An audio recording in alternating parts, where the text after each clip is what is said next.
Bonjour à tous, je vais vous présenter un tutoriel qui est dédié à l'apprentissage de l'interface entre le langage JavaScript et le document HTML. C'est le 5e tutoriel d'une série de 11 consacrée au DOM. Ce sont des tutoriels qui s'adressent à des internautes qui ont déjà des bases en HTML, CSS et JavaScript. Donc aujourd'hui on va voir comment modifier le document. Alors pour modifier le document, voilà l'ensemble des possibilités que nous avons. Donc dans le tuto on va faire cette partie-là uniquement, on verra le reste dans les tutos qui suivent. Alors on va regarder dans ce tuto comment modifier le contenu textuel avec la propriété TextContent. Alors je vais expliquer le fonctionnement de TextContent, un fonctionnement qui est peut-être un peu plus compliqué dans ses possibilités par rapport à la façon plus simple et plus courante qu'on a de l'utiliser. Ensuite on regardera comment modifier les attributs HTML. Là on a deux possibilités, soit passer par les propriétés des objets JavaScript en utilisant les noms des propriétés, soit passer par les méthodes de la famille setAttribute en utilisant directement le nom des attributs HTML. Alors dans le tuto suivant, on verra comment insérer du contenu dans le document avec les méthodes de l'objet Node. Alors plus généralement, on manipule l'arbre en fait avec ces méthodes-là. Et ensuite, dans le dernier tuto, consacré à modifier le document, on verra la propriété InnerHTML, qui est une propriété Microsoft à la base, qui ne fait pas partie de la spec du W3C, mais qui est quand même bien pratique et bien couverte par l'ensemble des navigateurs. Alors on va passer donc à la propriété TextContent. Alors TextContent vous renvoie le contenu textuel d'un élément et de ses descendants. Alors j'ai créé sur le bureau un fichier textcontent.html, donc je le prends en édition avec Sublime. Alors je vais mettre un paragraphe avec du contenu textuel dedans. Je vais écrire bonjour à toutes et à tous. Je vais mettre une parenthèse, je vais marquer, je vais mettre la date septembre 2019. Alors maintenant je vais prendre le wrapper Sublime Text. Je vais faire ici CTRL, alors Shift Alt W. Je vais mettre du strong et sur la date je vais mettre du EM. Alors je vais rajouter mon JavaScript, donc script tab, je vais accéder à document. Ouais, alors avec Query Selector, je vais me servir de Query Selector. Et je vais cibler donc le paragraphe, puisqu'il n'y en a qu'un, c'est lui qui sera renvoyé. Alors je vais déclarer une variable var ELT pour élément égal. Alors dans ELT, je récupère l'adresse de l'instance de l'objet du DOM qui correspond à l'élément HTML P. Alors plus simplement, je vais dire dorénavant que j'accède à l'élément.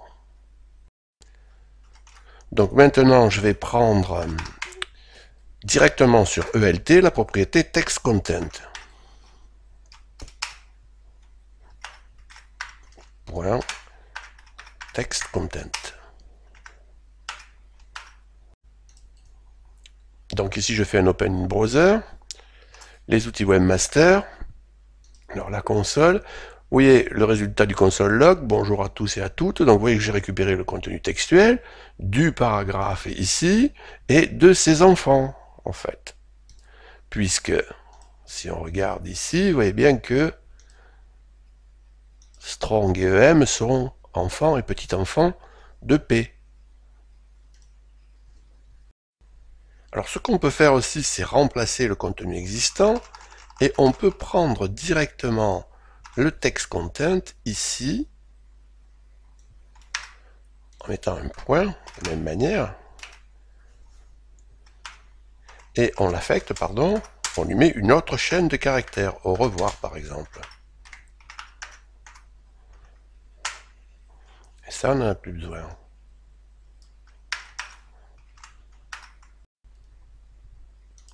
Donc ici, un Open Browser, vous voyez que j'ai remplacé le contenu textuel qui était à l'intérieur de P, et j'ai supprimé carrément même les enfants de P.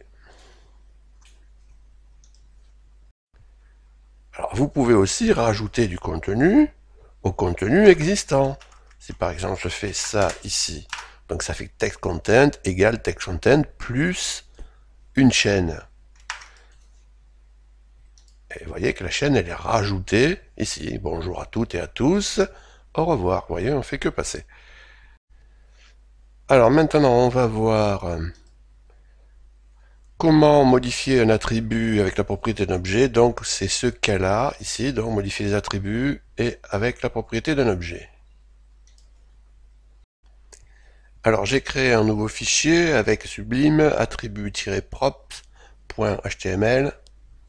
Je vais mettre un lien dedans. Alors vers Google.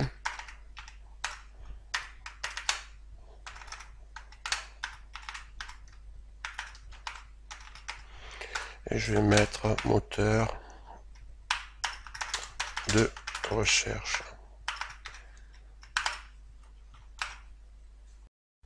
Alors je vais mettre mon script en place. Je vais commencer par cibler l'élément.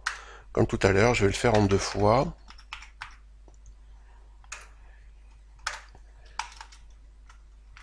Donc var ELT égale, alors document, point, alors query, selector, et je vais cibler ici le lien A.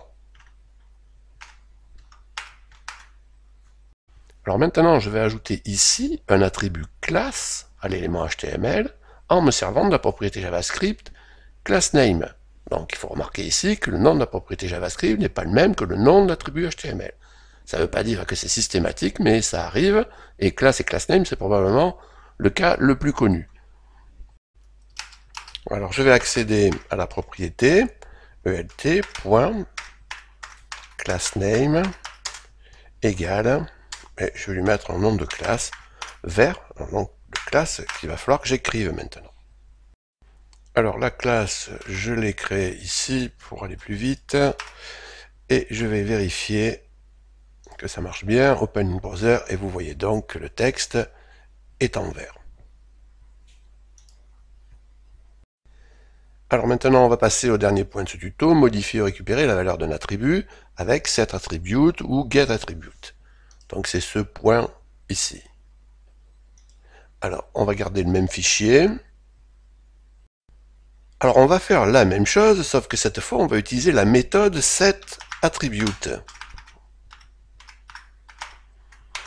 Alors vous allez voir que ça change pas beaucoup, sauf que ici, ce n'est plus className, mais c'est class et c'est une chaîne qu'il faut passer. C'est le nom de l'attribut.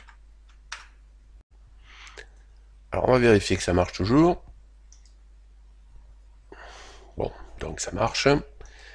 Alors on a la possibilité aussi de récupérer la valeur de l'attribut avec la méthode getAttribute.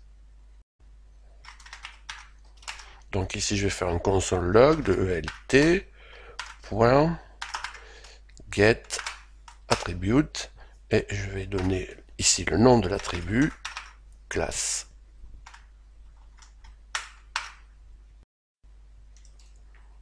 Donc Open in Browser, les outils Webmaster, la console, et vous voyez qu'il affiche bien vert pour la valeur de classe. Alors ce tutoriel est terminé, je vous remercie de m'avoir écouté.